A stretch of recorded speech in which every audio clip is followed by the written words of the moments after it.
Chapter 326. Fabian lunged over and grabbed the little fox's mouth. The fox grabbed Fabian's large hand with its two tiny paws. Its claws were not particularly strong, but several bloody streaks appeared on Fabian's thin skin. Damn it! Fabian flung the fox aside. An ugly look appeared on his face. He had never liked furry animals. Now, he had gotten scratched by one after his first time coming into contact with it. The fox stumbled to the grass and rolled around a few times before coming to a stop. Then, it sat on the grass with an aggrieved look on its face as tears appeared in its blue eyes. A massive tiger strode toward the fox as it roared. The little fox whimpered. The tiger, which had been about to pounce, turned and walked away. The fox slinked away as well. Sounds of wolves howling rang through the mountains. It was getting dark. Fabian had been pampered all his life and had never experienced anything like this. He was panicking. The fox seemed able to communicate with the tiger. Could he get them to lead him to the exit? Little creature, Fabian called out to the fox in a hoarse voice. The fox stopped in its tracks and turned to look at Fabian. Can you show me the way out? Fabian tried his best to sound gentle. The fox did not seem to understand what he said and turned to look at the tiger. The tiger turned to him and let out a low roar. It sounded extremely threatening. Fabian did not understand what they meant either and got to his feet so he could walk toward them. The tiger revealed its fangs as it curved its front legs slightly, moving into a ready-to-pounce position. The fox rubbed its head against the tiger's front legs. After glancing at the fox with its large eyes, the tiger's expression softened. Fabian used a branch to make some marks on the ground before following in the animal's footsteps. The fox and tiger walked in front side by side while Fabian trailed behind them. It was an idyllic scene to watch. He took his phone out, but there was not even a single bar of reception in the mountains. All his previous messages had been sent from his private jet. The jet was equipped with a signal booster, so he managed to get some reception on his phone. Now, he could not even use his GPS. The sky soon turned dark. The fox and tiger led Fabian into a pitch-black cave. Fabian found some firewood and used his lighter to start a fire. The tiger let out a low roar. Meanwhile, the fox shuddered as it snuggled up next to the tiger. Fabian gazed at the tiger and fox with interest. The tiger was a ferocious beast, but it could coexist with the fox in peace. The fox was a beautiful creature. Its fur looked like a coat of fresh snow. Its eyes, which were a brilliant shade of blue, were enchanting to look at as well. Vixens. This was probably how the term had come to exist. After another half hour passed, the fox no longer feared Fabian. In fact, they were on good terms now. It even brought Fabian its favorite food, a mouse with its limbs and tails gnawed off. The faint smell of blood and decomposition filled Fabian's nostrils. Chapter 327. Fabian felt his stomach flip. He knotted his eyebrows together as he said, "I don't eat this stuff, take it away." The fox seemed to sense that Fabian was upset. It backed away in disappointment. After hiding the food under a pile of straw, the fox walked back toward the tiger with its head hanging low. It curled up next to it. Fabian could not be bothered to pay the animals any more attention. He closed his eyes, hoping to get some rest. Then, a deep growl rang out. That sound did not come from the tiger. Fabian immediately opened his eyes. He was met with the sight of a 6-foot-tall brown bear standing at the cave's entrance. Damn it! Fabian grabbed a branch and used it as a torch to stare at the brown bear cautiously. A chill ran across his body. Outside Falling Sunset Mountain, the roaring sounds of a helicopter's propellers could be heard. Nash had borrowed the vehicle from Olivia. The Falling Sunset Mountain connected Sagan and Johnford. It was considered a national treasure because it also housed numerous endangered species. Loiterers were not allowed on its premises. Nash had only managed to obtain approval to enter Falling Sunset Mountain after getting Angelica to ask Henderson for a favor. If Fabian jumped out from the plane in the middle of his journey, that must mean the crew was problematic. Melody frowned as she began deducing why Fabian had jumped out of the plane. It might have been for safety reasons. Airports are a chaotic place. It would have been a perfect place for the killers to hide in plain sight, Finn said as he smiled. What would you do if you had to attack an individual who's accompanied by at least 5 Stage 9 grade grandmasters? Melody asked, a half smile on her face. I'd get at least 10 Stage 9 grade Grandmasters to wait for him at the airport. Universal Group has 18 different branches in Draconia, and they've sent cars to all of the airports. How would you know for sure which airport Fabian would land at? In that case, I'd split my men into 18 groups and dispatch them to each of the airports. An awkward expression appeared on Finn's face when he finished that sentence. If that were the case, only having 10 Stage 9 grade Grandmasters simply would not be enough. They would have to rely on luck to be on their side if they wanted to meet Fabian. However, even if they did run into him, they had no way of dealing with his bodyguards. Now, he finally understood what Fabian was trying to do. He was an intelligent man. Well, it doesn't necessarily have to be the crew that was problematic. Who knows? Perhaps it was because of the bodyguards. Finn was trying to prove his intelligence to Nash. Melody was smarter, richer, and better looking than he was. If there was nothing that he had the upper hand in, Nash would look down on him. Fabian's bodyguards are all part of Universal Foundation and were trained by Fabian's father.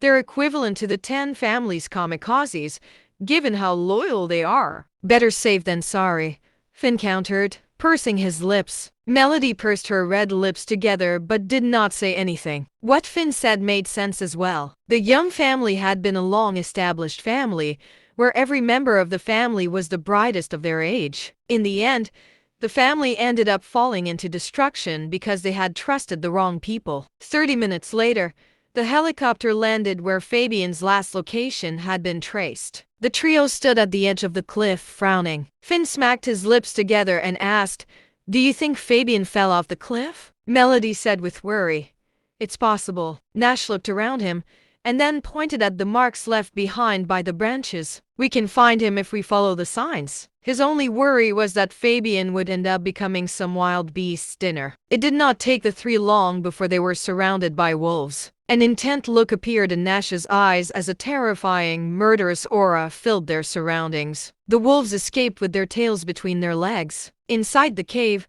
the fox curled up in Fabian's arms, unable to rest in ease as they listened to the sounds of the tiger and bear fighting outside the cave. Soon, the sounds gradually subsided.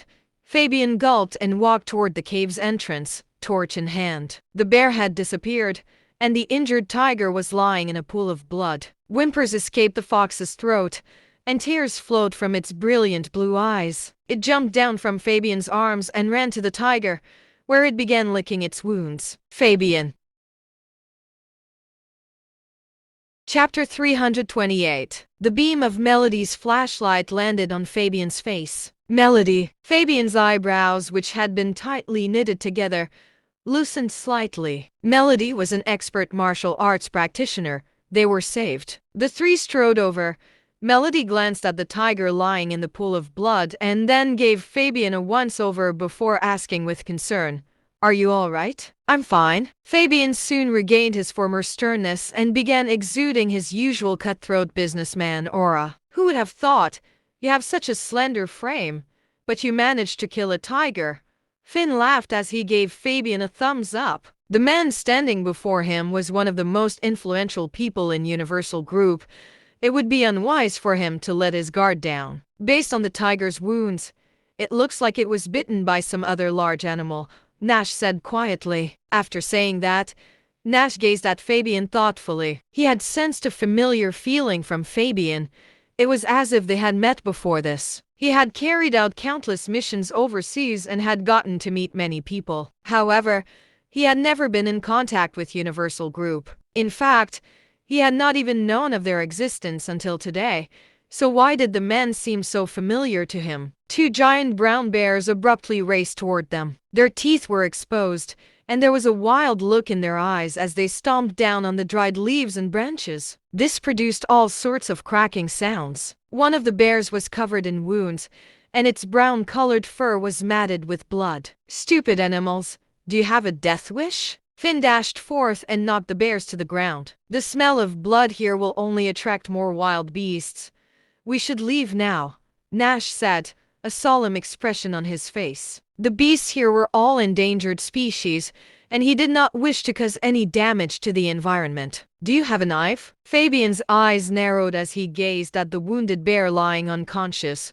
A murderous glint appeared in his eyes. Yes, I do. Finn handed over his dagger. Fabian took the dagger and walked over to the bear that had killed the tiger, stabbing it over a dozen times in a row. Finn shrank backward and whispered, Melody, is Fabian mentally ill? The two bears seemed to be companions. Would the other bear not be devastated now that one of them had been killed? Melody whispered, He's a very cynical and cruel person. You'd better not badmouth him when he's in earshot. As she finished her sentence, Fabian returned with the dagger, which still had blood dripping off it. His stern-looking face and white shirt were spotted with blood as well. He had an unreadable look in his eyes as he glanced at Finn. Finn took a careful gulp. Fabian was just an ordinary human. Meanwhile, he was a stage 6 grade grandmaster. Yet, he felt fearful when he stood in front of Fabian. The fear he felt was the same as when he met Nash for the first time. Even Nash, who was watching from the sidelines, could not stop himself from clicking his tongue. Fabian's aura was out of this world. It was far more powerful than what Walter Watson, the richest man in Johnford, could exude. He had never met any of the 10 family's patriarchs before, but he was sure Fabian's aura was no less powerful than theirs. He was a cutthroat businessman raised in a brutally cruel environment. Fabian extricated a white-colored scarf from his shirt pocket and cleaned the blood off the dagger before returning it to Finn. Let's go! Fabian spoke coolly. He had not looked Nash in the eye once after Melody introduced them. Nash knew Fabian would not trust him until his identity was verified. Chapter 329. The fox sat next to the tiger and whimpered as it watched the humans leave. As the humans slowly disappeared from its view, the fox's head lowered even more. After Nash and the others were several hundred feet away, the sounds of a brown bear roaring could be heard from behind them. Fabian's body froze. An odd look flickered in his usually stern eyes. Beside the cave, the fox shuddered as it gazed at the bear. Its paw was larger than the fox's entire body. Its tail was between its legs, and fear shone in its brilliant blue eyes. The bear raised its head and let out another roar, releasing the despair it felt. Then, it turned and pounced on the fox. Its mouth was open wide enough to swallow the fox in one gulp. At the very last moment, a black-colored figure appeared out of nowhere. Nash materialized in front of the fox and grabbed the bear's jaws with his bare hands. The smell of raw flesh flooded his nostrils. Nash threw out several punches and sent the 40-pound bear flying. It crashed against a tree with a trunk as thick as his thighs.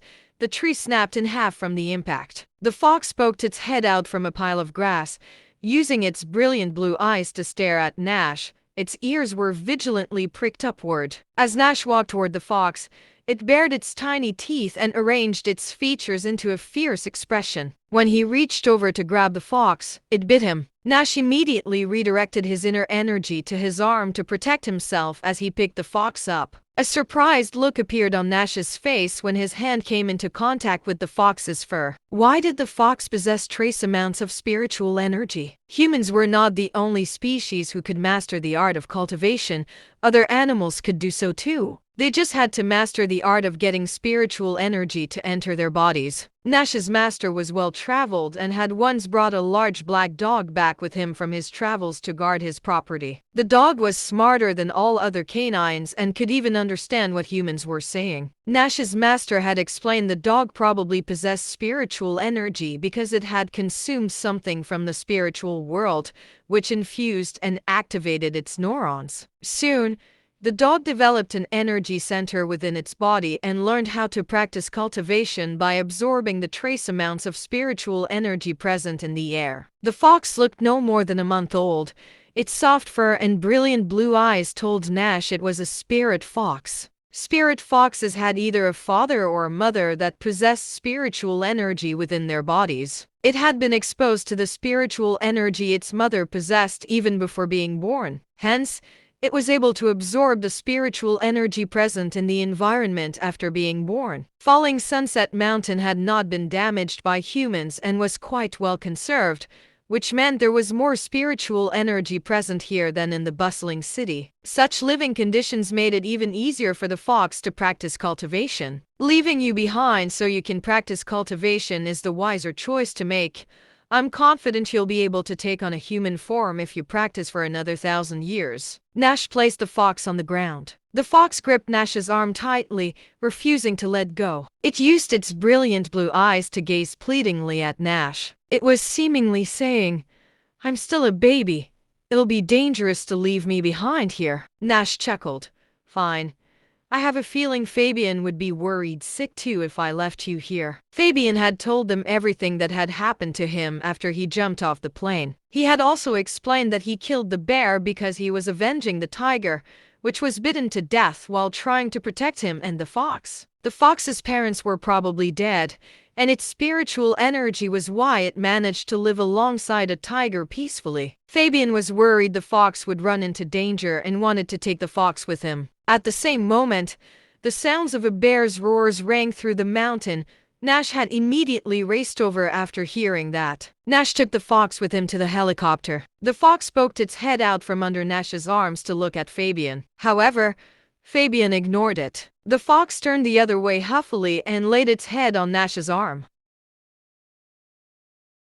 Chapter 330. There were 4 seats available in the helicopter. The 4 had to sit facing each other. Nash and Finn sat with their backs against the cockpit while Fabian and Melody sat at the helicopter's rear end. A smile immediately appeared on Melody's face when she saw the fox in Nash's arms. What a cute puppy. An adorably angry expression appeared on the fox's face when it realized it was being called a puppy. Oh my goodness. Does it understand what I'm saying? Melody's heart felt like it was melting as she reached her arms out to pluck the fox from Nash's arms. The fox lifted its head to whimper in protest and used its paws to grip Nash's arm firmly. Melody noticed what was happening, and she was worried the fox might injure Nash by accident. She pursed her lips and said, "Whatever. I didn't really want to hold it anyway." The helicopter took off. Finn sat in front of Fabian, not daring to move even a muscle. He was starting to regret his decision not to sit opposite Melody. He felt short of breath just looking at the man, who exuded the air of a domineering and powerful businessman. After putting some distance between themselves and the mountains, Fabian retrieved his wireless earphones from his pockets. He placed them in his ears. Then, he used his phone to call Frankie. Mr. Hughes." Frankie's voice sounded unsure. It also sounded hoarse, as if he had injured his vocal cords from screaming at the top of his lungs. "Yes, it's me," Fabian answered before whispering. "Did the jet land safely?" "No. It crashed before it arrived at Johnford." Frankie was still in shock, and his voice shook as he spoke. Both Nash and Melody overheard that conversation, and the expression on their faces changed. It was just as they had guessed. There was something wrong with the flight crew. Did anyone survive? Fabian knew the chances of that were slim, but he still asked anyway. There were 8 malicious forces hidden within Universal Group. As of now, he had uncovered the identities of 5 of them. He would be able to get rid of them all in one fell swoop once he found out who the remaining 3 were. The jet crashed into a rocky outcrop and blew up. "We can't even find the corpses of the flight crew members and bodyguards," Frankie said solemnly, pausing before adding, "I think you should stir up some trouble." "Yes, that's what I plan to do as well.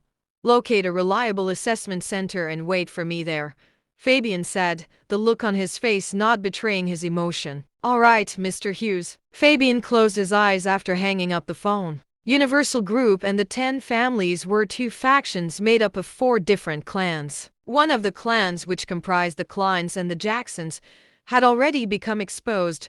One family remained a secret. Meanwhile, the other faction had done an even better job of hiding themselves. The 10 families owned plenty of shares in the company, and Fabian had no plans of alerting anyone before he had a confirmed list of the 4 families. The fox whimpered as it stared at Fabian and pawed against Nash's arm anxiously.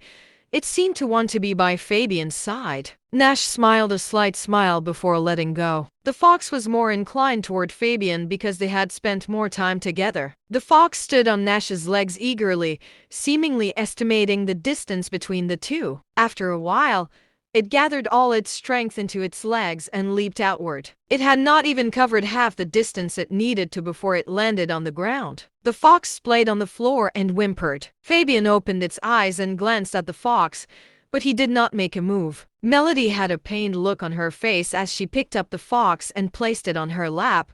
"He's a dangerous man. You should spend time with me." Then, she turned to Nash. "You should name it, Nash. I'll take care of it from today onward. I promise to make sure it's well fed and cared for." "Foxy!" Nash said the first name that appeared in his mind. Melody's eyes lit up as she happily took the fox's paws in her hands. "Foxy, Foxy, do you like this name?" The fox's paws were soft and pinkish, just like a kitten's. The fox tilted its head upward and howled like a wolf. "Why does it know how to howl?" Melody asked, a confused look in its eyes. "It might be because it got separated from its parents after birth and spent the majority of its life living with a tiger. It would have learned how to howl after hearing it enough times," Nash explained. Chapter 331. "Come here, little one." Fabian's emotionless voice echoed. This little fox had indeed piqued his interest. Perhaps keeping a pet was not such a bad idea. The little fox cheerfully glanced at Fabian. It wriggled out of Melody's embrace to climb onto Fabian's lap. Only then did Fabian open his eyes. He looked down at the little creature. The little fox, in turn, raised its fluffy head. Its sapphire-like eyes reflected Fabian's stern face. Tsk. I've heard that Mr. Hughes despises furry animals," Melody remarked sarcastically, crossing her arms. "Melody Stone, are you trying to test my patience?" As Fabian's hand gently stroked the fox's fluffy head, his deep eyes locked onto Melody. His chilling voice carried an underlying coldness. Melody swallowed nervously. Just pretend I didn't say anything." Fabian's aura was too overwhelming, so much so that even a senior shareholder from Universal Group felt intimidated. Even though she could easily slap him down, she just could not seem to meet his gaze. Finn clicked his tongue and simply closed his eyes, pretending to sleep. Half an hour later, the helicopter landed on the rooftop of Chateau Hotel. At the same time, Zeno's car drove into Chateau Estate. In the chairman's office of Universal Group's headquarters, an elderly man dialed Fabian's number. Soon, Fabian's voice was heard on the other end. "Sir, Fabian, I'm glad you're safe. They said your plane crashed. Thank you for your concern, sir. Wrap things up and return soon. The headquarters can't function without you." "I understand." Fabian promptly hung up. In the entire Universal Tower, only he dared to hang up on the chairman. As soon as the call ended, he picked up his phone again. "Have you arrived? I'm at Johnford People's Hospital now. Do you want me to request additional personnel for your protection?" "No need, Before Fabian could finish, he was pushed away by a force of gravity. A deafening gunshot rang out. A bullet whizzed between Nash and Fabian. The next moment, Nash turned into a blur as he jumped off the building. Hearing the gunshot, Olivia rushed out with a group of hotel security guards. Nash landed on the ground. That was when he noticed there were 2 yellow talismans on his calf. The next moment, Nash vanished into thin air. Olivia's mouth hung open in shock. Above, Melody and Finn took Fabian behind the helicopter for cover. Still not feeling secure, Finn made Fabian move farther back, positioning himself in front of Fabian. If even Mr. Nash was personally protecting this man, Finn would risk his life to keep him safe. Melody, her body engulfed in a protective aura, was on high alert as she scanned the surroundings. The little fox, sensing the imminent danger, dug its tiny claws into Fabian's hair. "Mr. Hughes, has your location been compromised?" Frankie asked cautiously. Fabian remained silent. This was the power of the 10 families. Despite his meticulous planning, they still managed to track him down. "Mr. Hughes, wait for me at the hospital." Chapter 332. After Fabian spoke, he hung up the phone. Frankie seemed suspicious. The moment the idea arose, he quickly dismissed it. If Frankie had been a mole, he would have already perished with the plane. If it were not for Frankie's warning, he would have been completely destroyed. However, if it was not Frankie, who else would have exposed his whereabouts? Fabian turned to look at the helicopter pilot. The helicopter pilot had jumped out of the cockpit, hiding fearfully beside several of the others. Fabian cautiously shifted behind Melody and Finn. Melody noticed Fabian's odd behavior and immediately turned to look at the pilot. Why are you looking at me like that?" The pilot seemed nervous. "Which family sent you?" Fabian's dark brown eyes shimmered with a sense of authority. "The Lees. I've been working for the Lees for 3 years," the pilot explained with his head lowered. "You're lying!" Fabian squinted at him. A dangerous aura enveloped the pilot. Suddenly, the pilot pulled out a handgun from behind and aimed it at Fabian's forehead. He pulled the trigger without hesitation. Melody, quick as lightning, kicked the gun away. Finn quickly subdued the pilot. 500 meters away, in an unfinished building, a man wearing a duckbill hat adjusted his angle for a second shot. Suddenly, a dark figure slowly hovered into his scope's view. The man's expression changed drastically, and before his eyes, what came into view was a cold face. Nash delivered a flying kick that sent the man flying. In an instant, Nash was by the man's side once again. In shock, the man tried to bite into the hidden poison pill for a swift death. Nash had anticipated this and stepped on the man's jaw. With a crunch, the man's jawbone shattered. Then, with another two kicks to the man's shoulders, they dislocated. The man no longer had the strength to pull out a dagger. "Answer 2 questions and I'll spare your life. Who sent you? How'd you know we would be the Chateau Hotel?" Nash squatted down, his tone icy cold. Blood poured from the man's mouth as his face twisted in pain. Hearing Nash's questions, he relaxed a bit and mumbled, "Ever heard of a diversion tactic?" Nash's brows furrowed. He crushed the man's throat and quickly returned to Chateau Hotel. On the rooftop of Chateau Hotel, there was a slight tremor in the air just as Finn subdued the pilot. Then, 9 Nihon ninjas appeared out of nowhere. "Take Fabian and go. I'll hold them off." Melody's face was very solemn. These Nihon ninjas were all at the level of a great grandmaster. They were adept at ninja techniques, and just 4 of them could kill a martial artist in the early stages of the profound reality realm. "You two leave. I'll handle this." Being a man, Finn would not hide behind a woman. "Go!" Melody shouted harshly. Seeing the seriousness and anger on Melody's face, Finn realized the gravity of the situation. He grabbed Fabian's arm and ran toward the edge of the roof. 2 ninjas wielding blades blocked their path. Melody's true energy surged wildly as she charged at them. She fended them off with a series of flying kicks. The little fox was clutching onto Fabian's hair, refusing to let go. Its blue eyes were filled with fear. Then, Fabian felt a burning sensation on his neck. "Damn it! Did it just pee on my head?" he thought. Just as he was about to react, his body uncontrollably fell from the rooftop of Chateau Hotel. Chapter 333. Finn channeled all his true energy and lifted Fabian just before they were about to land. The moment his feet touched the ground, he released the energy and then set Fabian down. Chateau Hotel was not high, and with his strength as a stage 6 grade grandmaster, he could handle the impact. Fabian's face had turned pale, and his legs were somewhat weak. The little fox had all its fur standing on end. "Finn, over here!" Zeno had driven the car to the back of the building.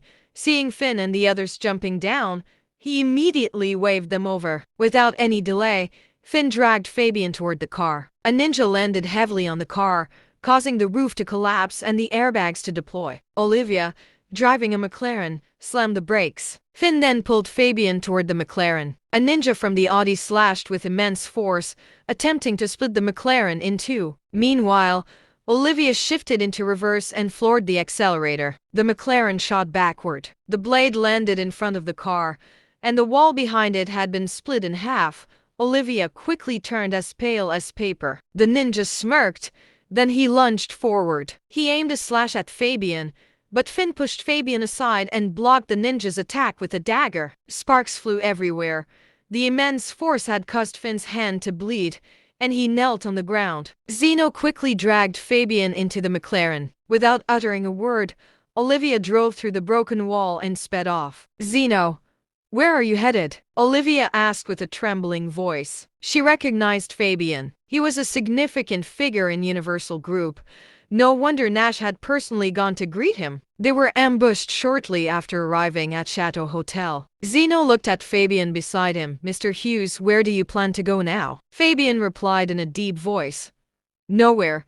It's good enough to just circle around with these assassins." After saying that, He took out his phone and dialed Frankie's number. He had chosen to trust Frankie, who grew up with him and only moved to Draconia 3 years ago.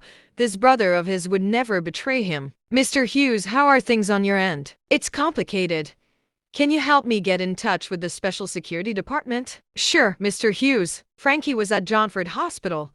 After hanging up, he took out another phone to make a call. Meanwhile, at the headquarters of the Special Security Department, Tristan was holding a video conference. Although Universal Group's headquarters are in Malaga Empire, they've been supporting our country's business development for decades. Today, Universal Group has established 18 branches in our country, driving the total GDP of 18 cities. And the one behind all this is not the 10 families of Capitan but Fabian Hughes. Fabian will surely face assassination attempts during his trip to Draconia this time.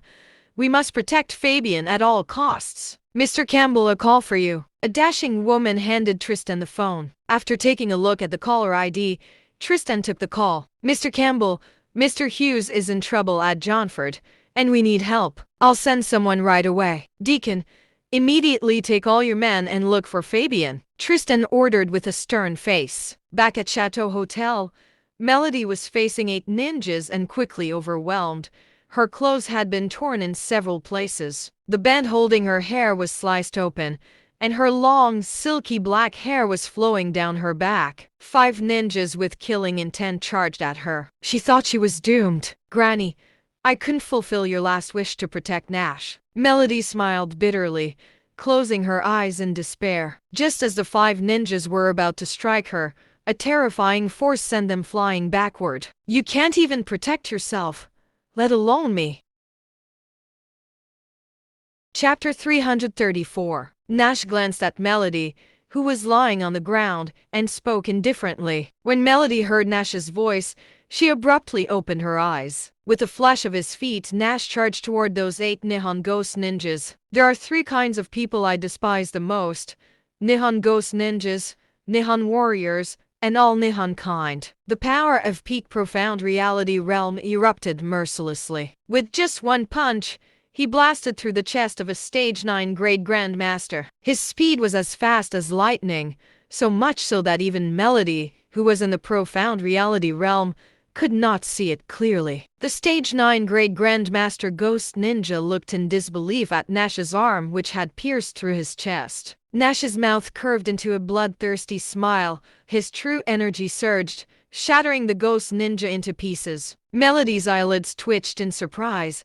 She knew that Nash was a martial artist, but she did not know the extent of his power. Based on Nash's age, those with mediocre talent would likely be in the energy cultivation realm. Those slightly talented could enter the Grandmaster realm, while the exceptionally talented could cultivate into a great Grandmaster. As for those with heaven-defying talent, they could likely step into the profound reality realm before the age of 30. She was able to enter the profound reality realm at this age because of the large amount of elixirs that her grandma brought from Young Family Village. However, there was a drawback to taking elixirs to improve one's cultivation. Her foundation was unstable, and her true energy was difficult to fully control. Just like a novice driver who has just learned to drive, they would hit the wall if they were not careful. If Melody was not cautious, her true energy would collapse. In a one-on-one spar, she would be invincible if the opponent was in the profound reality realm. Anything above it, her defeat was certain. Even if she was invincible when faced with people in the profound reality realm, Melody could not punch a stage 9 grade grandmaster like Nash. This showed that Nash's cultivation was not boosted by elixirs. To be at the peak of the profound reality realm at such a young age, his martial arts talent was truly monstrous. He was indeed a direct descendant of the Youngs. While Melody was still in shock, Nash had already finished the fight and approached her. The rooftop was covered with the remains of the 8 Nihon ghost ninjas. The level of cruelty was self-evident. Melody felt sick to her stomach and vomited. Devil. He was a devil. He was someone even more vengeful and crueler than Fabian. "You okay?" Nash, who did not have a single drop of blood on him, helped Melody up. Melody took a deep breath, but the overwhelming scent of blood made her want to vomit again. Suddenly, Nash heard the soft sound of a weapon piercing into someone's flesh. Frowning, He walked to the edge of the rooftop to take a look. That was where he saw Finn, covered in blood, sitting on top of a ghost ninja. He was wildly stabbing with a dagger. A Stage 6 grade Grandmaster had killed a Stage 9 grade Grandmaster. Nash was surprised but soon smiled.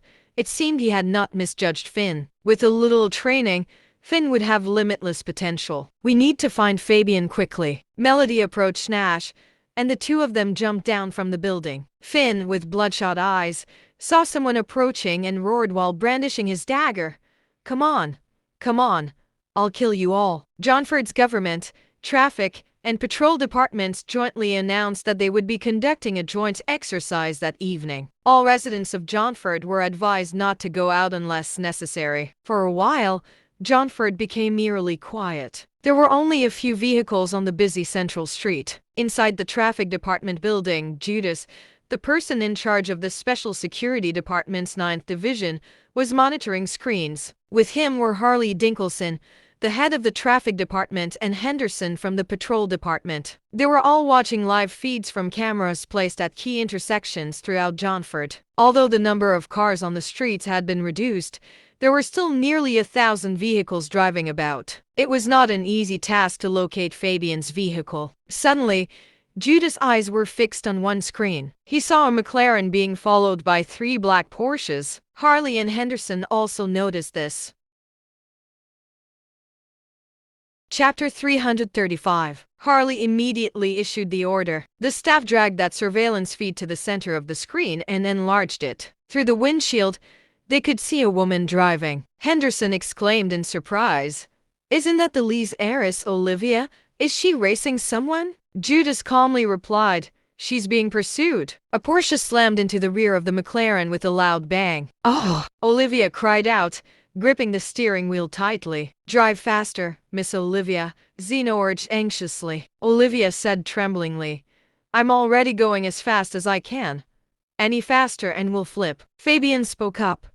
"Let me do it." He then scrambled from the back seat to the driver's seat. Olivia quickly pressed the brakes and shifted to the passenger's seat. There was another impact. The McLaren was pushed 20 meters forward. The windows of the 3 Porsches rolled down. 6 men in suits with ghost masks leaned out. They pointed submachine guns at the McLaren and began firing. Once Fabian sat in the driver's seat, he pressed the accelerator without even buckling up. The McLaren sped off, its speed quickly reaching 200 kilometers per hour. "It's too fast, we'll crash," Olivia exclaimed while gripping the armrest tightly, her face incredibly pale. With a focused gaze, Fabian accelerated to 260 kilometers per hour. The top speed of 260 kilometers per hour was the car's limit, but not Fabian's. He had no other hobbies, only a passion for racing. Dozens of top supercars were parked in the Hughes family's garage. The little fox sat on Fabian's shoulder,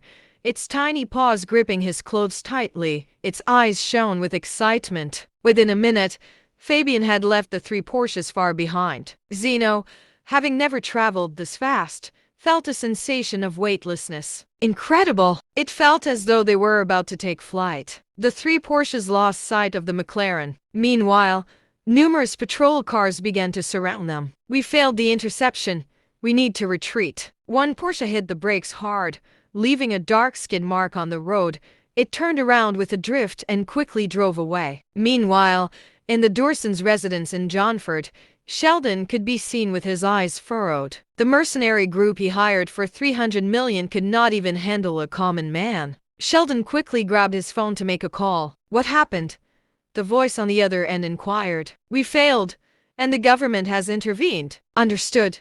Withdraw." Then, he hung up the phone. Sheldon leaned back on the sofa with a sigh. Just then, there was a knock at the door. "Come in, grandfather. We should leave Johnford as soon as possible." A worried Duncan entered the room. Sheldon frowned. "Why do you say that?" Duncan analyzed the situation, saying, "The Green Bamboo Association and the Lanes are practically extinct. Will be next because I was also involved in the incident against Nash." Sheldon showed a small smile. "The one who wiped out the Green Bamboo Association and the Lanes is the smiling Grim Reaper. What does that have to do with Nash?" Duncan said solemnly, "Nash Calcraft is the smiling Grim Reaper." Sheldon looked shocked. Where'd you hear that from? The smiling Grim Reaper nearly exterminated the Green Bamboo Association using the Heavenly Martial Arts Order. If he really was Nash, then the Dursons might be in trouble. Before Herman Lewis died, he was diagnosed with late-stage stomach cancer. After he recovered, he lost some memories. Nash is the one who cured him of cancer.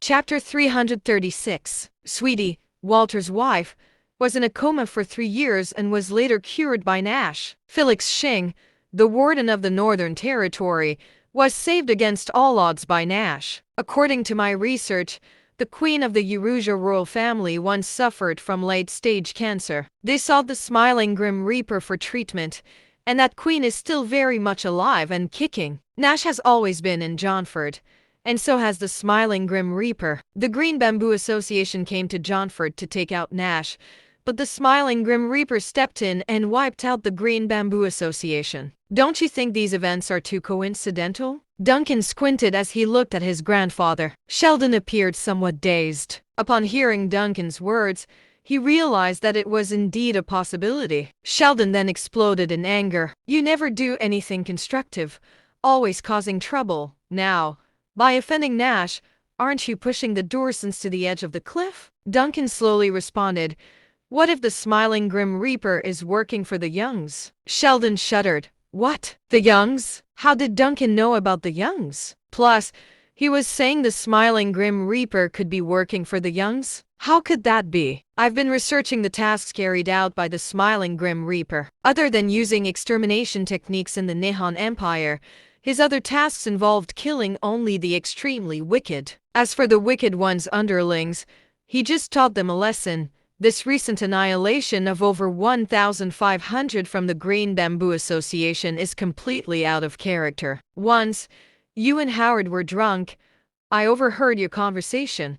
You both discussed the possibility of survivors from the Young family seeking revenge on you. At that time, you dismissed the idea, thinking that even if there were survivors from the Young family, they wouldn't stand a chance against two top-tier families, especially with the powerful backing you both had. Duncan sighed. Considering the smiling Grim Reaper's slaughter of so many from the Green Bamboo Association, it's clear that he's undoubtedly from the Young family. Sheldon's face turned pale, his eyes widening in shock. Tonight, the entire city is on lockdown because someone is after Fabian of Universal Group. Duncan sat on a nearby stool and continued. Sheldon narrowed his eyes. What does this have to do with Nash? Grandfather, be patient and let me explain. Duncan gave a slight smile, then continued. The call you made earlier was to your backup from the Hoffmans in Capitan, right? I've heard a bit about the Universal Group. Fabian is a role model to countless business elites, myself included. I've researched him. He owns 5% of Universal Group's shares and controls the inheritance rights to Universal Foundation. He grew up in Universal Group's headquarters and hardly ever visits other countries. Can you guess why he risked his life this time to come to Draconia? Duncan deliberately kept Sheldon in suspense, showcasing his intelligence. Sheldon slowly shook his head.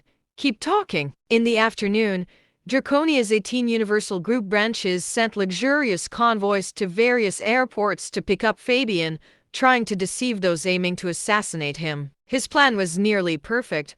Hardly anyone would know which airport in Draconia he'd arrive at. Yet, he underestimated you. Your influence had seeped into his personal bodyguards or cabin crew. You knew he wasn't dead, and the informant you planted in the lease told you to meet someone in the Lowell mountain range. Thus, you stationed assassins near Shadow Hotel. Grandfather, your informant told you to find Nash, didn't they? Duncan asked with a smile. Sheldon nodded. Yes, I was told to. Otherwise, we wouldn't have set up 9 Stage 9 grade Grandmasters of Nihon Ghost Ninjas around Shadow Hotel. But we didn't expect Nash to be this strong. Thankfully, they kept Nash occupied. But the sniper attack still failed. After saying this, Sheldon suddenly jolted.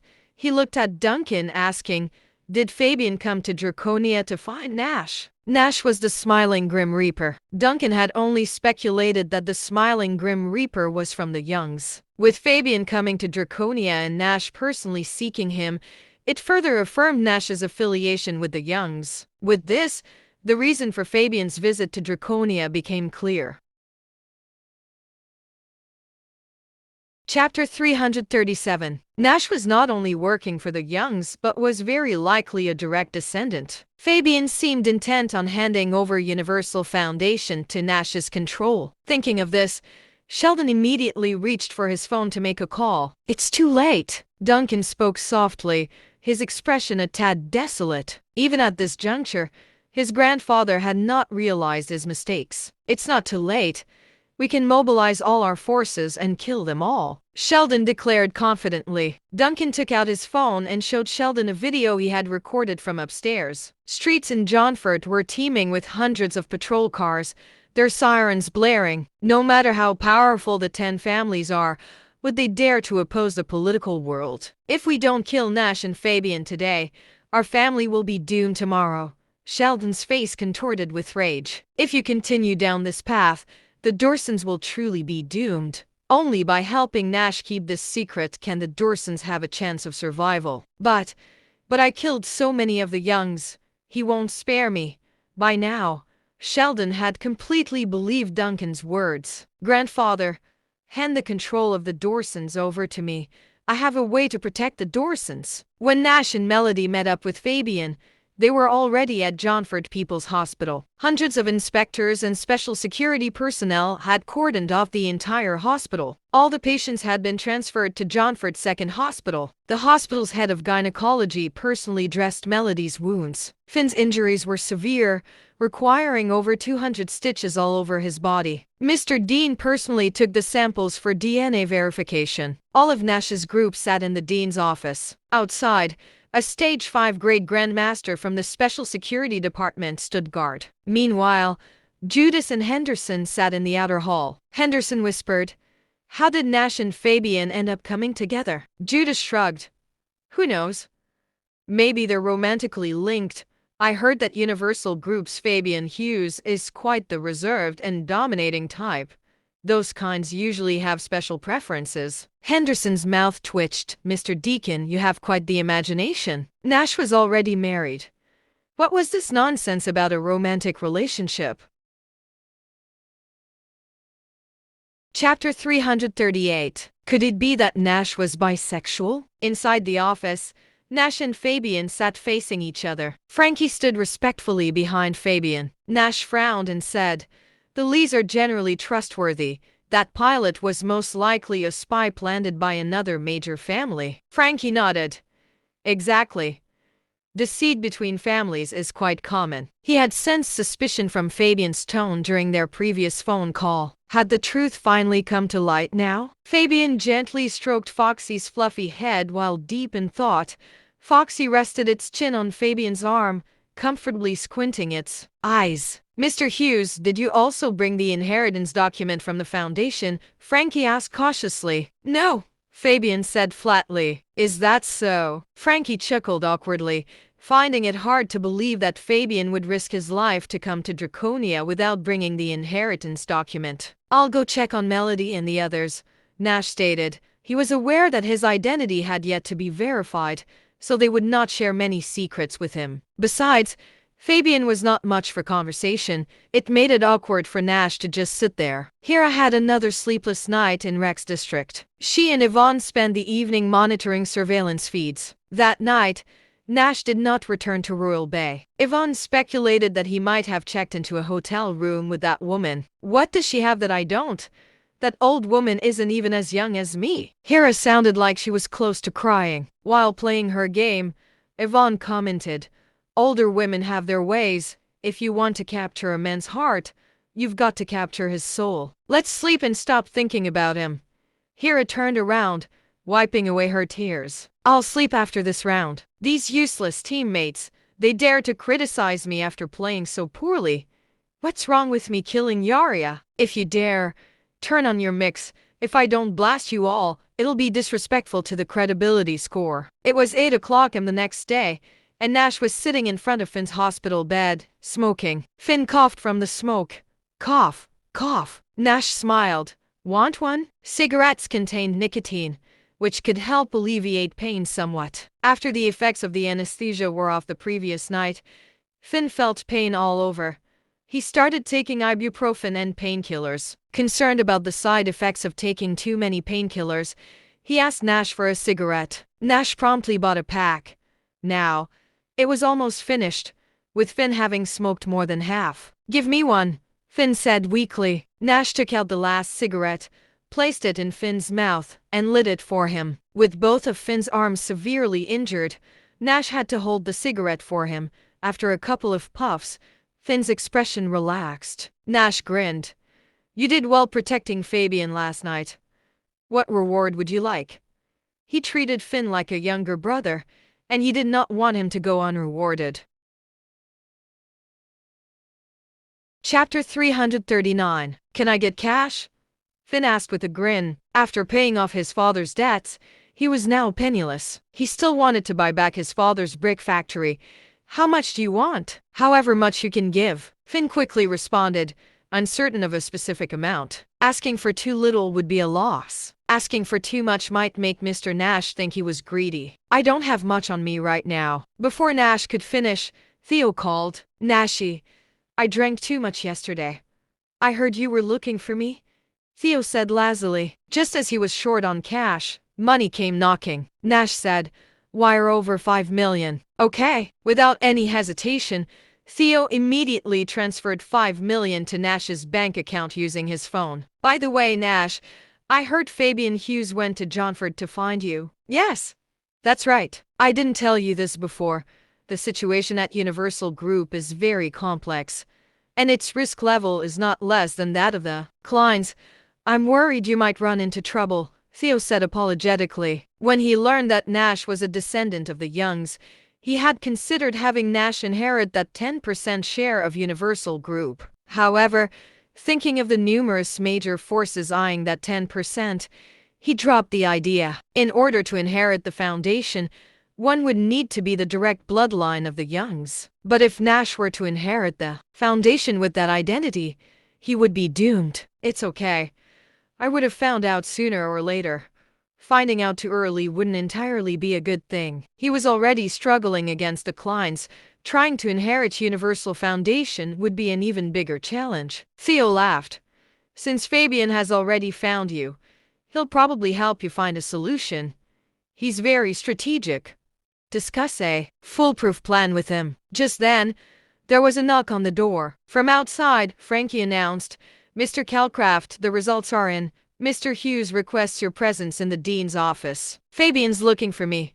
Let's talk later." Nash hung up the phone and headed out of the room. Frankie gave a slight smile, respect evident in his eyes. From that, Nash had guessed the outcome of the results. In the dean's office, Fabian placed the identification report on the coffee table. It confirmed a blood relation between Nash and the sample Fabian had brought. Fabian took Foxy and set it on the sofa.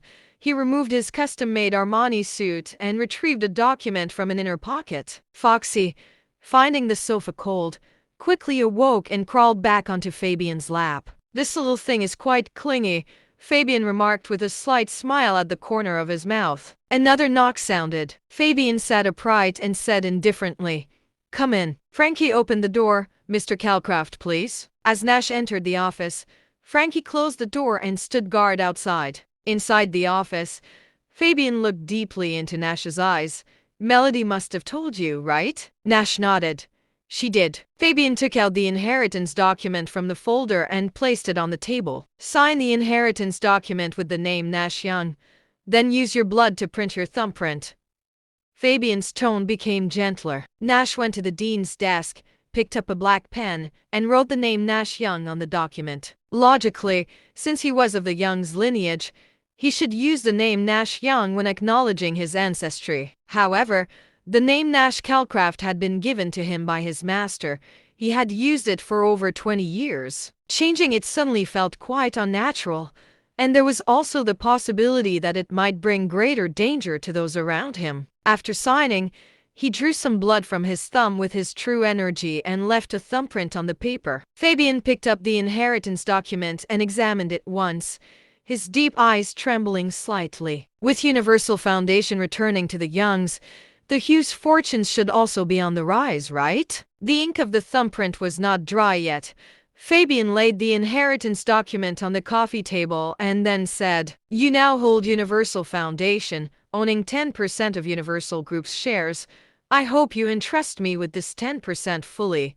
Once I've eradicated the parasites from Universal Group, I'll return the control to you." Nash nodded.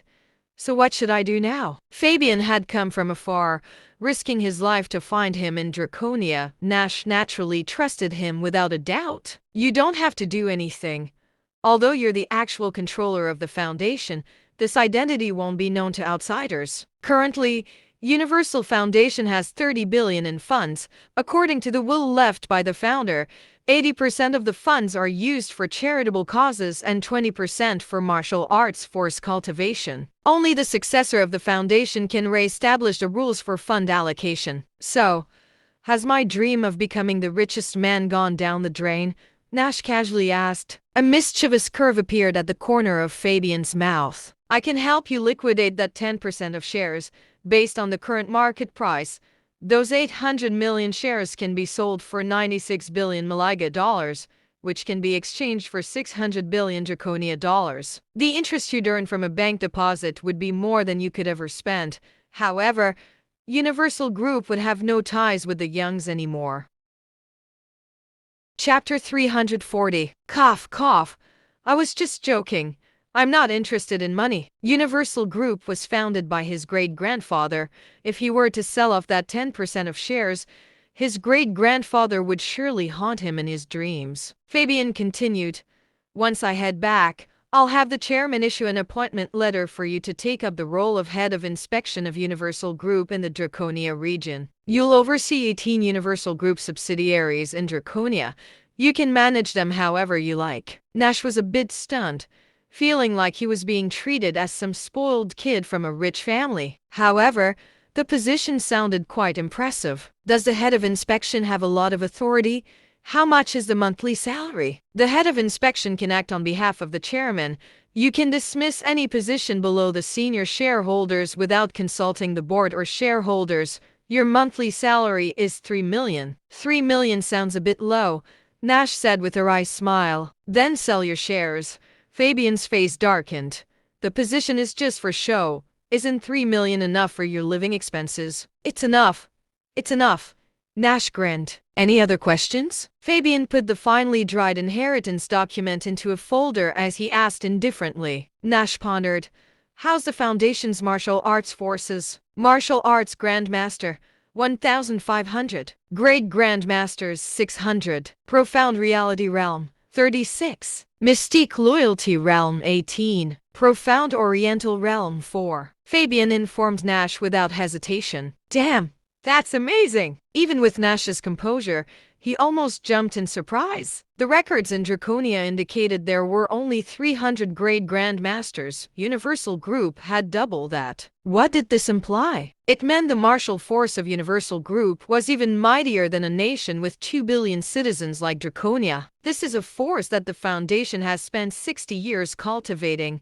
They practice the orthodox techniques passed down from the Youngs. The 4 in the profound Oriental realm are trusted associates your great-grandfather took in when he was overseas. They're loyal to the Foundation, if you wish.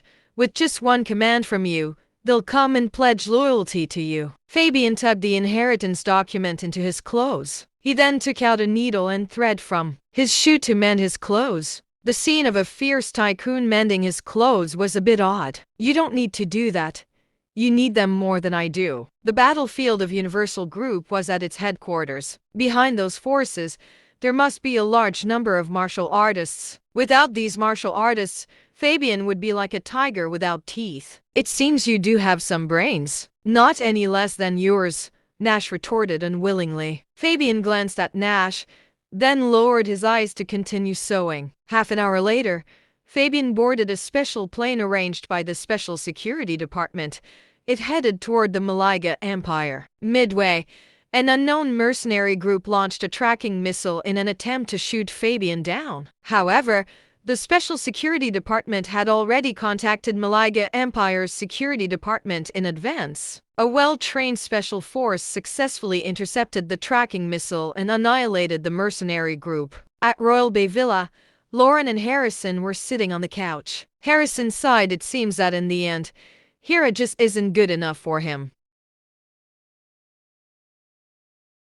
Chapter 341. Doubts in her eyes, Lauren said. Nash is not that kind of person. There must be something amiss. Let's wait for him to come back. Then we can ask him properly. The moment she said that, Nash returned with Melody and Finn. Finn was wrapped like a mummy as he hopped along with Melody's help. Dad, Mom? What are you guys doing here? Nash smiled as he entered the house. You're our son-in-law. Is it so weird that we would come pay you a visit? Lauren said as she eyed Melody. She was indeed quite good-looking and seemed to have a pretty decent temperament. She also had quite a nice figure, which undoubtedly fit most men's aesthetics. However, she still could not believe that Nash would engage in an affair. Nash had guessed that his mother-in-law was here to interrogate him and shook the medicine in his hand. Smiling, he said, I'll go prepare some medicine for Finn first. I'll explain everything later. Finn's injury was serious, and he needed holistic medical treatment. Otherwise, he would not heal properly even after 3 to 5 months. Melody, on the other hand, was starting to feel a bit nervous. These were Nash's in-laws. They could not possibly think of her as a homewrecker, could they? Lauren noticed Finn's injury. Despite not knowing the man, she still asked quietly, Did this happen last night? With a cast around his neck, Finn turned his head slowly and replied, Yes. Lauren noticed the bruising on Melody's face as well and was even more surprised. Did Hera not say that this woman had spent the night with Nash last night? Why were they both injured? When Harrison noticed how Lauren had not gotten straight to the point, he could not help but ask, Miss, where were you both last night? Did he suspect that she and Nash had spent the night together? With that thought in mind, Melody explained, We were both at the hospital last night. Harrison asked, Which hospital? Melody smiled as she answered, If you have something to ask, you can just ask directly. There's no need to beat about the bush. Harrison cleared his throat a couple of times but said nothing else. His wife's touch was required for this vixen. If he were to do it, he would soon start taking action. Lauren pondered for a moment before asking, What's your relationship with Nash? To that, Melody replied, I know what you want to ask. You should ask the brat about the misunderstanding between Nash and Hera. Harrison's expression turned stern. You're a 30-year-old adult, yet you dare actually lay your hands on a child. Is this what your parents taught you? Finn had wanted to speak up for Melody. Just as he turned his head around, however, a crisp slap echoed in the air. Melody was smiling faintly. You may be Nash's in-laws, but I do hope you'll watch your words. I disciplined the brat because of her disrespectful remarks. Her parents had passed away when she was young, while her grandparents left her not long ago. She was currently single and really disliked it when people brought up her family. When Harrison saw how arrogantly the vixen was acting, his anger surged as he rose to his feet. Are you trying to pick a fight with me? He yelled. Melody merely answered coldly, You think I wouldn't dare? Nash heard the commotion outside and hurriedly ran out. Dad, what's going on? Still agitated, Harrison roared. Don't call me that. You need to choose between Hera and this woman today. Harrison, calm down, Lauren yelled as she pulled the men back. Nash sighed helplessly. This is a long story. Let me prepare the medicine first. Then I'll explain everything to you. The medicine for Finn contained several fresh herbs that needed to be brewed quickly or they would lose their effectiveness. Nash had just entered the kitchen when the commotion started outside. Mr. Nash, allow me to explain it for you, Finn offered. Nash just walked into the kitchen dejectedly. Let me start from when I went with Nash to the cemetery where the young family is buried to pay respects to our ancestors. That early morning, Nash took me to the cemetery in Golden Falls. Chapter 342. Half an hour later, Nash brought out the brewed medicine. Meanwhile, Finn had also reached a point in his explanation where Melody's grandmother had passed away. Tears welled up in Melody's eyes when he mentioned the sad event. We rushed back to Royal Bay, But Hira was still occupied with work at the time. Yvonne saw Nash with another woman with him and probably thought about the situation from Hira's perspective. She made disrespectful comments and insulted Melody. Finn repeated what Yvonne had said verbatim. Melody clenched her fists tightly. Nash placed the bowl of medicine on the table. That's enough. Let's not talk about it anymore. Finn, however, continued. Just think about it. If it were you, would you be able to take it? Harrison's and Lauren's expressions turned guilty when they heard that. Lauren whispered, Why didn't you explain things to Hira? Don't tell me you really think Nash has just been sitting around doing nothing. We haven't even had a chance to get a blink of sleep since last morning. Agitated by his intense emotions, Finn grimaced with discomfort when he felt a pain shot through him due to his injury. Nash sighed. All right. Let's stop talking about it. Hurry up and drink your medicine. Finn glanced at his own hands. I'd love to. But how am I supposed to drink it? Seeing this, Melody picked up the bowl of medicine and stirred the steaming liquid with a spoon. Standing up, Harrison said sincerely, Miss Melody, I'm sorry that we misunderstood you. With that, he bowed as a sign of his apology. Lauren also stood up and apologized. I'm sorry as well. We came to you without knowing the whole story. Melody was not one to hold grudges. She responded to their sincere apologies, saying, It's all right. All that matters is that we've cleared the misunderstanding. Harrison frowned before replying with annoyance. Yvonne really crossed the line. Perhaps we should send her back to Golden Falls. Lauren pursed her lips and nodded. Go look for her at the branch office. She then looked at Nash apologetically. Nash, I'm really sorry. We're the ones who didn't consider everything thoroughly. Nash gave a wry smile as he replied. It's okay. We'll bring Hira back to Royal Bay tonight. At Baroque's branch office, Yvonne was currently sitting in the CEO's office chair. She was playing a game when a male player cursed on his end of the microphone. Don't take the central position if you can't handle it.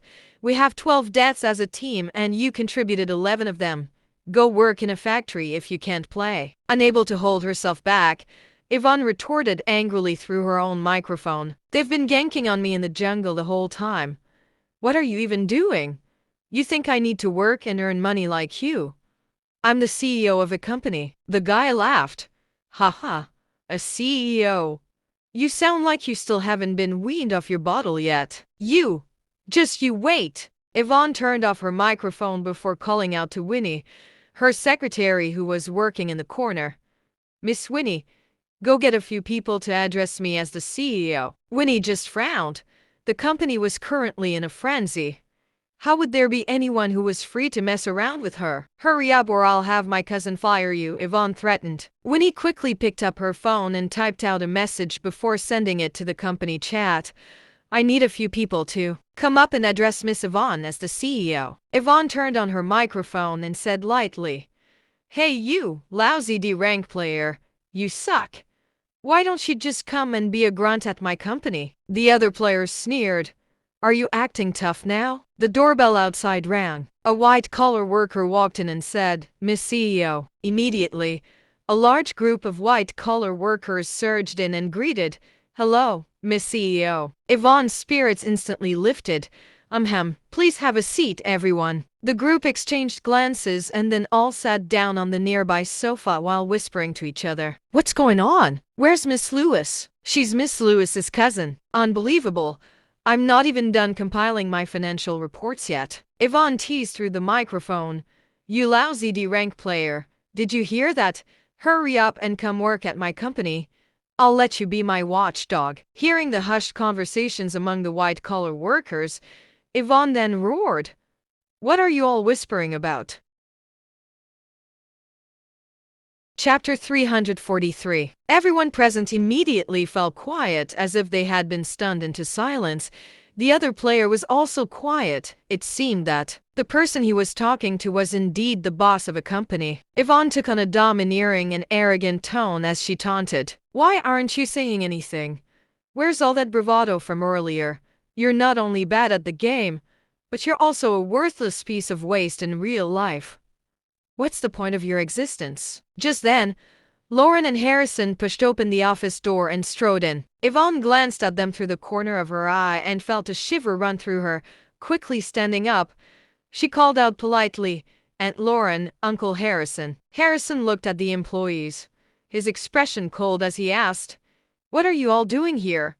Don't you have work to do?" The employees nervously stood up. "Miss Winnie is the one who called us over," one of them explained meekly. Winnie quickly explained what had happened, including how Yvonne had threatened her earlier. Yvonne was infuriated, her face flushing with anger. "You just wait. I'll have my cousin fire you. You all can go back to work." Forcing her anger down, Lauren said, "Miss Winnie, please step outside for a moment." Winnie took her laptop from her bag and removed a USB drive from the desktop computer before leaving the office. Lauren then looked at Yvonne with a stern expression. "Yvonne, I've already contacted your Uncle James. He'll come to pick you up tomorrow." "What?" Yvonne shuddered before begging pitifully. "Aunt Lauren, I was wrong. Please don't let Uncle James take me back, please." Harrison just replied coldly, "Do you know how big of a mess you've caused? You nearly caused Hira and Nash to break up." Yvonne's heart sank. It seemed that her uncle and aunt had already found out. "And where's Hira? You'd better explain everything to Hira right now." Harrison's anger was barely contained now. Yvonne swallowed hard as she said timidly, "Hira said she wanted to go out for a walk. I'll call her right away." Now that her uncle and aunt had already found out, Hira would soon find out as well. It would be better for her to voluntarily admit her mistake instead of letting her aunt tell Hira about it. She called Hira, but there was no answer. She called her 3 times in a row, and still, no one answered. Hira never ignored her calls, not even when she was in important meetings. Yvonne started feeling anxious. Could Hira be contemplating something drastic like suicide? The thought sent chills down her spine as her face turned pale. She dialed Hira's number on WhatsApp. Crap! She still could not reach her. Lauren's eyes twitched as she asked coldly, "Is no one answering the phone?" Hira dolled herself up all pretty this morning, but then she didn't say a word when we were on the way to the company. She might. Yvonne was extremely anxious, her voice trembling as tears welled up in her eyes. Lauren's and Harrison's faces turned pale as they immediately started making phone calls to various contacts. She was not with Scotty, nor was she with Bianca. Olivia had not seen her either. Nobody had any idea where Hira could have gone despite them making a round of calls. Yvonne cried out, "Get Nash, quick! He'll be able to find her." Lauren felt immense distress. Yvonne had caused the entire thing. How was she going to explain to Nash if something were to happen to Hira? Nevertheless, she dialed his number. There was nothing more important than her daughter's safety. "Hello, Mom." "Nash, Hira is missing." What? Chapter 344. Nash shot up from the sofa. "Is she not with Scotty?" Hira was the closest to Scotty. The reason why they could not contact her was most probably because she wanted some quiet time to herself. "I've tried contacting Scotty, but she doesn't know where Hira is either," Lauren replied. "All right, Mom. Please don't worry. I'll contact some people and we'll find her." After offering some words of comfort, Nash dialed Hira's number, only to receive a prompt saying that her phone was switched off. Just as he was about to call Scotty, a call from her came through. "Nash, Hira is missing." Scotty's voice was filled with worry. She was concerned that Hira might have been feeling overwhelmed and ran away. She was concerned that she might perhaps even be contemplating suicide. "Did she talk to you about anything last night?" Nash asked. "She didn't really talk to me much last night. If anything happens to her, I'm holding you responsible," Scotty said coldly. "Let's focus on finding her first," Nash replied without bothering to explain further. He ended the call and then contacted Zeno to help him locate Hira. Then, Zeno's associate who had been waiting outside entered. It was Zeno's team that had found Hira last time. Nash also called Angelica, asking her to check the surveillance cameras outside Baroque. She called back around noon. Surveillance footage showed Hira took a taxi to Diane Cemetery. "All right, thank you." Nash hung up the phone and headed outside. There were no cars around the villa. he would have to hail a cab to get to Dian Cemetery. It seemed like he would need to find time to buy a means of transportation soon, perhaps a car. Nash walked outside briskly. Hira emerged from the cemetery wearing a long Milanese-style beige overcoat. Tear streaks adorned her charming and delicate face. She had talked to her grandfather for quite some time while also cursing Nash out vehemently. Now that she had vented her anger, it was time to get back to business. She flagged down a taxi by the roadside and got in. "Mister, please take me to Cloud Peak Palace Hotel," she said. Cloud Peak Palace Hotel was a 5-star hotel and an affiliate of Johnford Universal Group. Hira had received an email from Justin, the business manager of Universal Group, earlier this morning. They had decided to sign the contract for the chips at the price originally proposed by Baroque Group. However, she was required to treat their department to a meal, the location being Cloud Peak Palace Hotel. She was also instructed not to tell anyone about it. Hira agreed without hesitation. It was normal for a supplier to treat a client to a meal. Hira checked the average spending at Cloud Peak Palace Hotel prior on several platforms and found that even the most luxurious package cost only $200,000 per table. Even if their department made up 3 tables, she would only need to spend around $600,000. She did not want to lose such an opportunity. Universal Group was a super big client, and if they were to successfully sign the contract, Baroque Group might not need to look for other clients anymore. They could make a fortune just by supplying chips to Drake Group and Universal Group. The reason why Justin did not want others to know about this was because he did not want others to find out that she was treating him and his department to a meal. Such unspoken rules were not allowed in any company. An hour later, the taxi arrived outside Cloud Peak Palace Hotel. Cloud Peak Palace Hotel was situated in a wetland park on the outskirts of the eastern suburbs. 2 grand buildings stood on either side of a lake. The buildings were connected at the upper sections, forming 3 additional stories. The 3 upper floors above the lake comprised the hotel area. The air here was fresh, and the sunlight was warm. Hira took a deep breath, feeling considerably better. A slight smile played at the corner of her mouth as she said, "She's just a senior shareholder from Universal Group. Just you wait. Once I've earned enough money, I'll make it rain money and bury you." With that, she walked toward the entrance, her long boots clicking on the ground. A well-dressed young man, who seemed to be the security guard, was standing outside. "Are you Miss Lewis from Baroque Group?" he asked. Hira nodded gently and replied, "Yes." Chapter 345. "Mr. Long has been waiting for you for a long time. Follow me." "Okay." Hira followed the bodyguard into the entrance. After Nash got out of the car upon arriving at Dian Cemetery, he went to the security booth to buy some flowers. Since he was already here, it was only natural for him to pay his respects to the old man. The security guard said, "Why didn't you and your girlfriend come together? The last time the Lewis family buried someone, there were about 20 cremation urns, and it was quite a spectacle." The security guard had a vivid memory of it. Nash smiled awkwardly. "We had a little disagreement, so she came ahead of me." The security guard chuckled. "Ah, young people, it's normal to have disagreements." Nash quickly bought the flowers and hurried into the cemetery.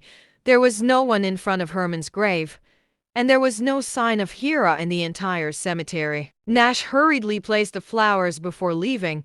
"Sir, when did my girlfriend leave?" He was annoyed that the man did not mention it earlier, but also blamed himself for not asking. "It's been about an hour," the old security guard replied as he casually lit a cigarette and crossed his legs. Thanking him, Nash went to the side of the road to hail a cab. He then called Angelica again. "Did you find her?" Angelica asked. "She left about an hour ago," Nash replied in frustration. "Wait a moment," Angelica said. She asked her colleague to check the surveillance footage of the area outside Dian Cemetery. After about 5 minutes, Angelica said, "She went to Cloud Peak Palace Hotel." "Thanks," Nash said before ending the call. He then said to the driver, "Sir, please take me to Cloud Peak Palace Hotel the fastest you can." The driver looked at him and said, "That'd be $500. The expenses at Cloud Peak Palace Hotel were so high that he ought to take advantage of a wealthy person who was rushing there. "If you're quick enough, I'll even give you 800. He was pressed for time now and could not be bothered to haggle with an unlicensed taxi driver. When the driver heard this, his eyes widened. He immediately performed a series of swift actions, and thick smoke billowed from the taxi's exhaust pipe. They disappeared onto the road at a speed of 180 miles per hour. In private room number 8 on the third floor of Cloud Peak Palace Hotel, Justin was currently chatting and laughing with around 10 business elites. What surprised Hira was that Hunter was also present.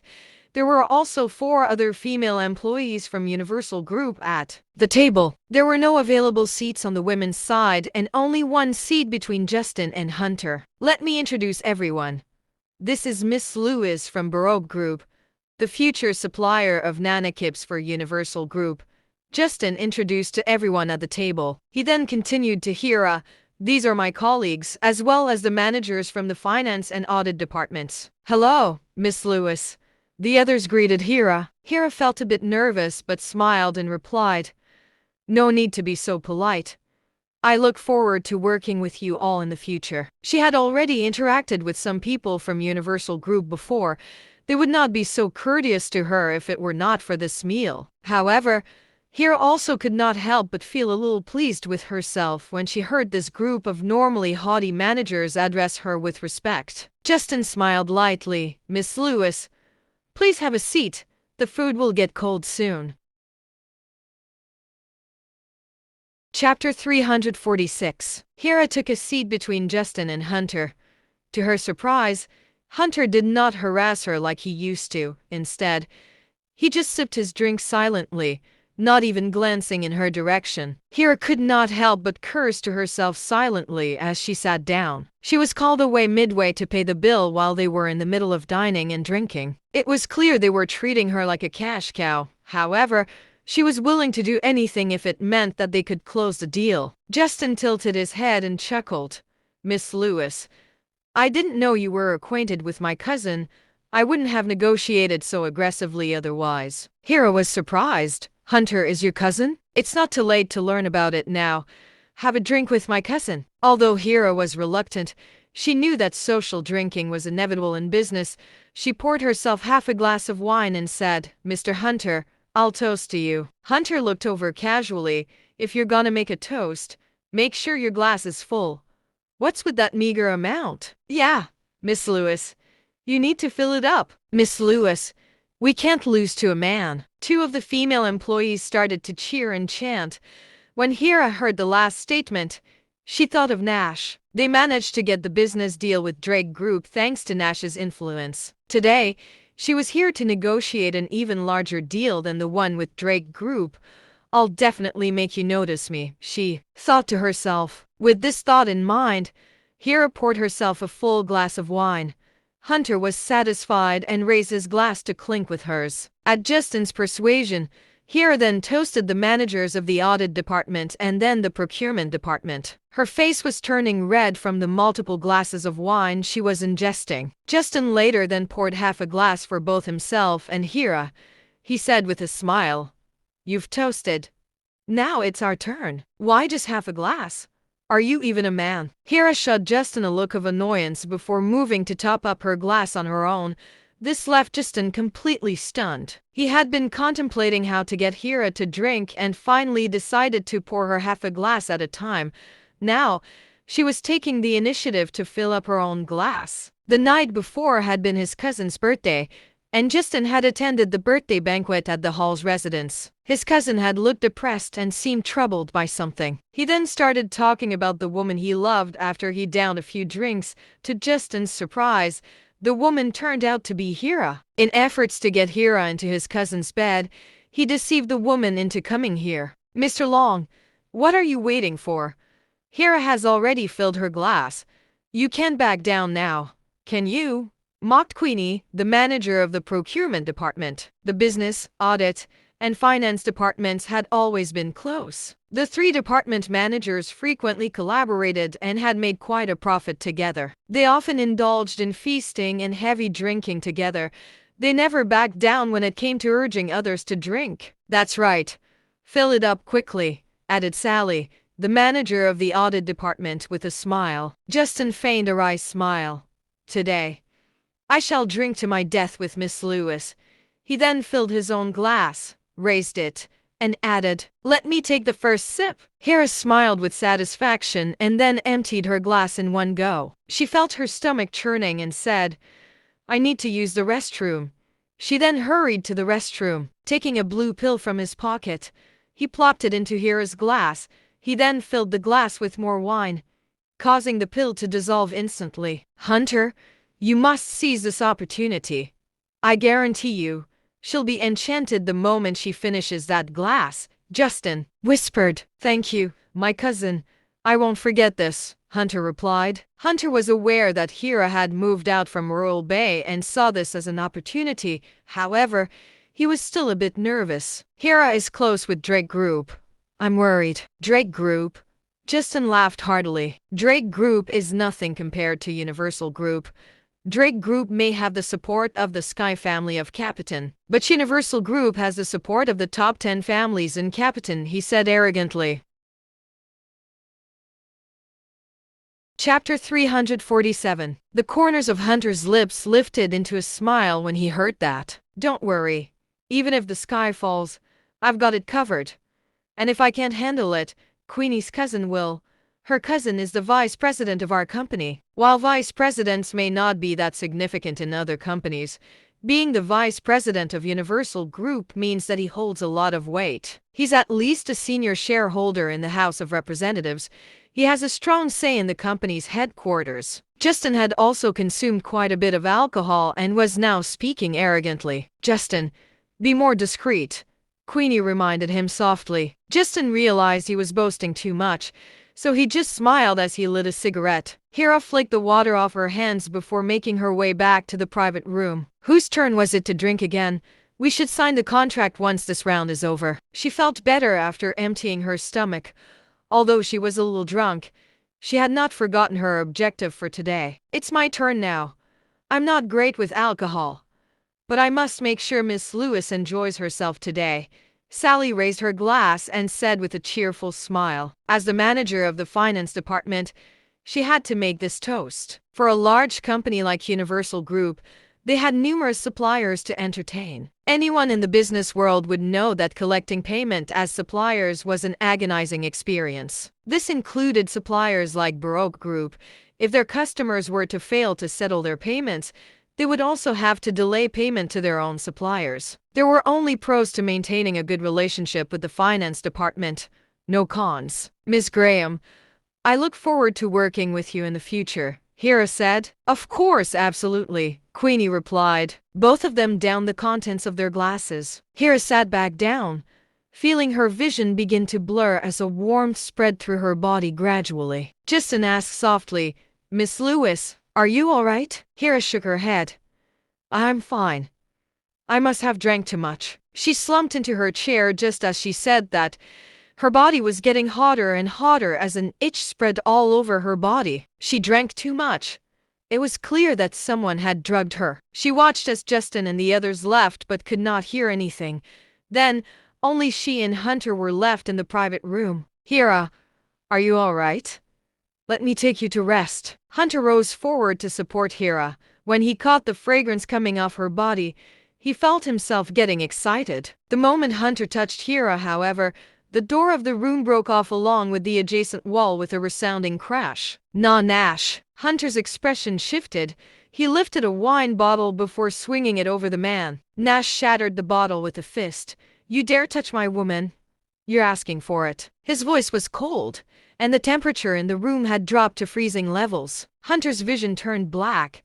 Nash was holding him by the neck as he lifted him off the ground. He then swung him down, and Hunter felt as if his limbs had broken into pieces. Following that, Nash grabbed a wine bottle and smashed it violently against Hunter's skull before breaking his limbs with his hands. Hera was completely out of it at this point. She was grabbing at her clothes with both hands. It was so itchy and hot. She felt so uncomfortable. Nash shrugged off his coat, putting it over Hera's body. He then carried her out of the room. A staff member who just so happened to hear the commotion came over, and Nash immediately stopped her.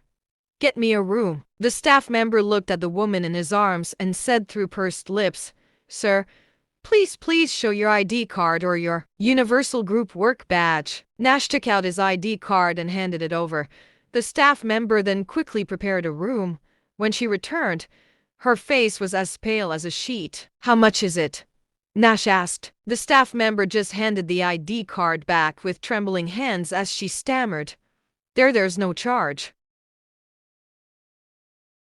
Chapter 348. When Nash saw the nervous look on the staff member's face, he did not think much of it and chalked it up to them having heard Hunter's screams just now. "Mr. Calcraft, President, allow me to escort you to the presidential suite." The staff member's attitude was respectful, but her legs were trembling slightly. "President, was the appointment notice from Universal Group's headquarters issued so quickly?" "How did you know that?" Nash asked cautiously. "The hotel has access to Universal Group's HR system. We can retrieve information about all Universal Group employees through their ID cards," the staff member explained cautiously. "I'm so hot." Hira's cheeks were flushed at the moment. Her breathing was rapid, and her misty eyes seemed unfocused as she continued to tug at Nash's clothes that were wrapped around her with her hands. Nash glanced down with furrowed brows. "Please, take me to the room first." The staff member glanced at the woman in Nash's arms through the corners of her eyes and smiled knowingly. "Mr. Calcraft, this way please." They then arrived at the door of the presidential suite on the third floor. The staff member swiped a card and opened the door before hinting suggestively, "Mr. Calcraft, there is a couple's room on the second floor. There are many toys there." The executives of Universal Group were not only highly capable but also exceptionally good-looking. The young and successful men naturally attracted many women. She had served quite a few guests who had drugged women like the head of inspection. She felt some pity for this young lady now, but more than that, she felt envious. This man was responsible for all 18 Universal Group branch offices in Draconia after all. He was a super CEO earning $1 million monthly salary. If it were her, she would not even require drugs. She would just get into his bed willingly. "No need," Nash replied. "Look up the people who were drinking with this woman tonight. Also, please try to keep my identity a secret." After instructing the woman calmly, Nash entered the room. The room was lavishly decorated with a 180-degree panoramic floor-to-ceiling window that allowed natural light to fill the space. Nash placed Hira on the bed. He intended to check her pulse and detoxify her, but Hira clung to Nash's neck tightly while refusing to let go. A small bit of consciousness still remained despite her having been drugged. She knew that the person in front of her was Nash. Her voice was soft as she panted out the words to Nash. "Nash, I feel terrible. Please help me." Her voice was tender, trembling slightly. No one could resist the allure in it. Nash cleared his throat and responded with a deep voice. "You need to let go first. Let me check your pulse. Then, I can figure out how to detoxify you. You're the antidote," Hira said urgently before pressing a passionate kiss to his lips. At the front desk of Cloud Peak Palace Hotel, the beautiful receptionist sat in her chair, lost in thought. On her computer screen, information on Nash's identity within Universal Group was still displayed. Name: Nash Calcraft. Position: Head of Inspection in Draconia. Position level: S's rank. The hotel had received numerous executives from Universal Group, but most of them were in F to B rank positions. B rank corresponded to positions like the head of departments. Beyond that, there were A-rank general managers, S-rank middle-level shareholders and vice presidents, S's rank high-level shareholders and presidents, and S-rank chairmen and presidents of various major councils. The head of inspection position was an S's rank position, similar to the presidential position. It was a role directly under the chairman's jurisdiction. "He's around the same age as me, isn't he?" Chapter 349. He's the same age as me and has already managed to become the head of inspection for Universal Group, while I'm just a receptionist at a hotel. How could there be such a huge gap? The beautiful receptionist could not help but lament. While she was lost in thought, several people dressed as bodyguards were carrying Hunter out. Leading them was a man in his 70s dressed in a formal suit. He was Carlos Saza, the personal bodyguard of the head of the Hill family, Gaspard Hill. He was a great Grand Master with the strength of stage 5. At the same time, Weston, the lobby manager, was accompanied by a group of bodyguards as they rushed over. When he saw the trousers of the Hill family's heir dirtied with blood, his face turned pale with fear. What happened? Carlos' expression was ice cold. Something happened to Hunter at your hotel.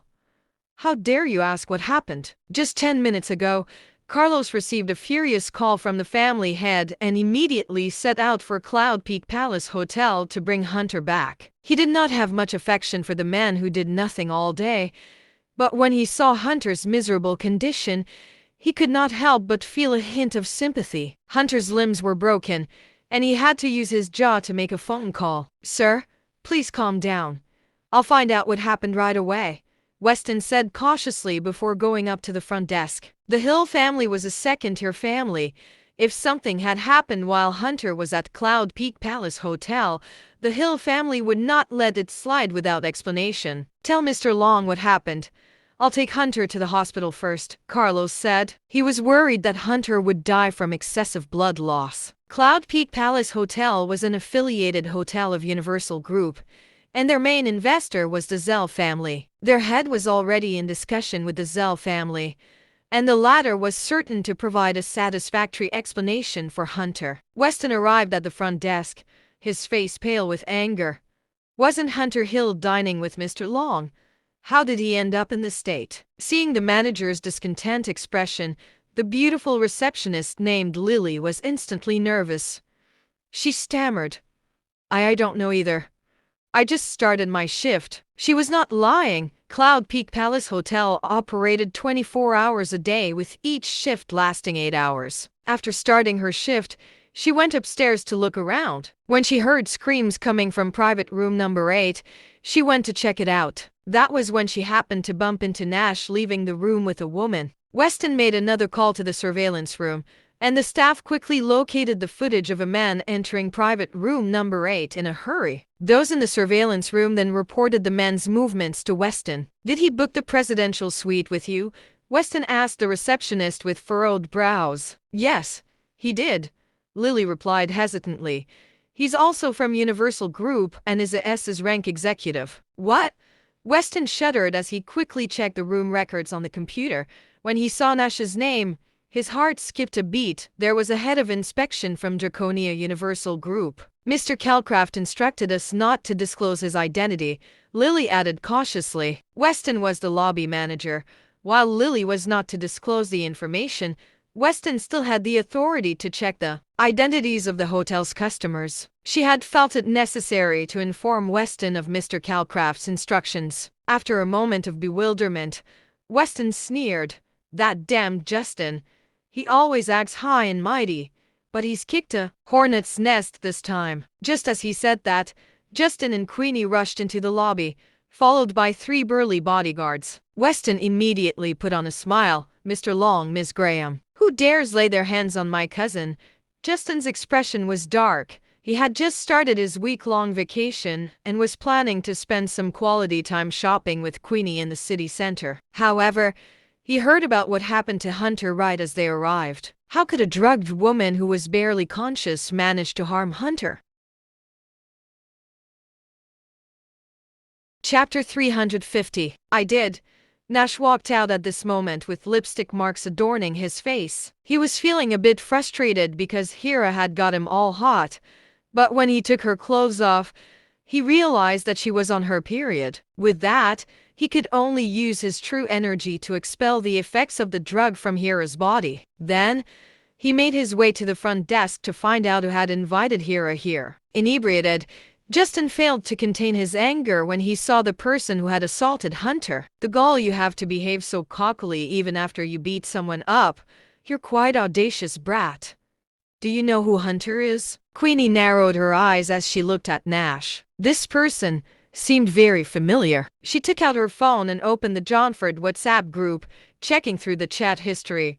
She very quickly located a photo that Frankie had posted. She saw the same man with another woman entering an elevator. The woman, Hira, had bumped into this man, Could this man also be from Universal Group? However, that did not matter to Queenie. She had the vice president backing her. Even if this man was a high-ranking member at Universal Group, he would have to treat her with respect. With this in mind, Queenie crossed her arms and watched coldly. Nash looked at Justin and asked coldly, "Did you invite Hira to the hotel?" Hira hated Hunter, and he would have no reason to invite Hira to Cloud Peak Palace Hotel. Just 2 days ago, Hira had gone to Universal Group to negotiate business. However, the deal fell through due to price disagreements. It was highly unlikely that someone from Universal Group would invite Hira here. Yet now, this person claiming Hunter to be his cousin was also most likely from Universal Group's business department. This man was most likely the person who invited Hira to Cloud Peak Palace Hotel. "I'm the one asking you questions. Answer me," Justin said coldly. Nash just replied calmly, "If you don't answer me, then I'll take it as a yes." After saying that, he walked up to Justin and slapped him across the face hard. The 3 bodyguards behind Justin were all stunned. They never expected someone to actually dare hit the man. "You bastard! How dare you hit me?" Justin was seething with anger.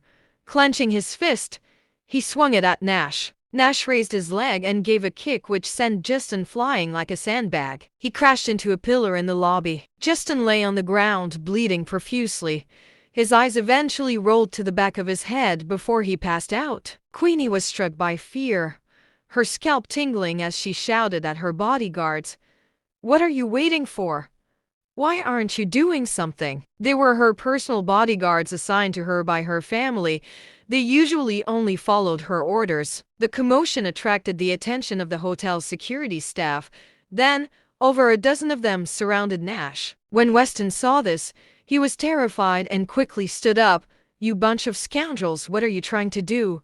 he rebuked. Both Queenie and Justin held C-rank positions, while Nash was a S-rank executive. That was a position even higher than the one held by the president of the Universal Group. There were 18 Universal Group branches in Draconia, each with its own president. However, there was only one head of inspection in the entirety of the Draconia region. While their positions were of the same level, the head of inspection had the authority to remove a president from their position. This man was akin to a king's right-hand man who carried out his decree in ancient times. The security staff at Cloud Peak Palace Hotel looked at each other in confusion. Justin was a regular guest at the hotel, and they knew him well. Should they not avenge him now that someone had just assaulted him? "Miss Graham, Mr. Calcraft is also a guest of the hotel. The hotel has nothing to do with your personal disputes, so we hope you'll refrain from causing any trouble here," Weston said nonchalantly to the woman with an indifferent glance after restraining his previous attempts at flattery. Queenie ignored Weston and clenched her fists tightly. She turned to Nash, saying, "Mr. Calcraft, I don't care what your position is at Universal Group, but you hit my boyfriend today. Now, we have a score to settle."